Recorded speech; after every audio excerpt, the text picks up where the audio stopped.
இவர்களுக்கு மன்னியும், இவர்களுக்கு மன்னியும், பிதாவே இவர்களுக்கு மன்னியும்.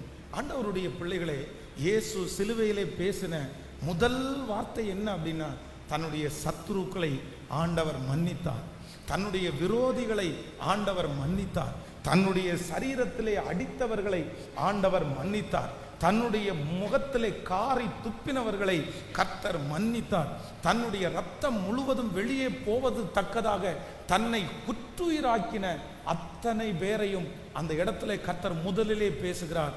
பிதாவே இவர்களுக்கு மன்னியும், இவர்கள் செய்கிறது இன்னதென்று அறியாதிருக்கிறார்கள். இந்த குட் ஃப்ரைடே சர்வீஸில் வந்திருக்கிற ஒவ்வொரு ஆண்டவருடைய பிள்ளைகளிடத்திலையும் கர்த்தர் என்ன எதிர்பார்க்கிறார்?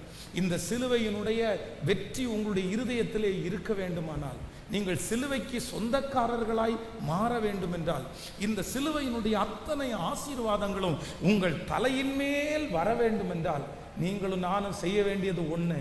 என்ன செய்யணும் அப்படின்னு சொன்னா, மனிதர்களுடைய தப்பிதங்களை நீங்கள் மன்னியாதிருந்தால் பரமபிதா உங்கள் தப்பிதங்களை மன்னிக்கவே மாட்டார்.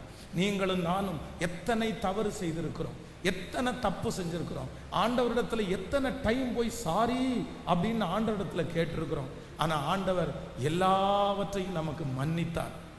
நாம் செய்த தவறை ஒரு உலகத்துல இருக்கிற மனுஷனுக்கு செஞ்சிருந்தா கண்டிப்பா அந்த மனுஷன் அந்த தவறுக்கு மன்னிப்பு கொடுத்திருக்க முடியாது. அந்த மனுஷன் அந்த தப்புக்கு மன்னிப்பு கிடையாது. ஏன்னா எத்தனை விசை. ஆனா இன்று வரைக்கும் நம்முடைய ஆண்டவர் எப்படி இருக்கிறார்னா, நம்முடைய பாவங்களை மன்னிக்கிறவரா இருக்கிறார். இந்த குட் ஃப்ரைடே சர்வீஸுக்கு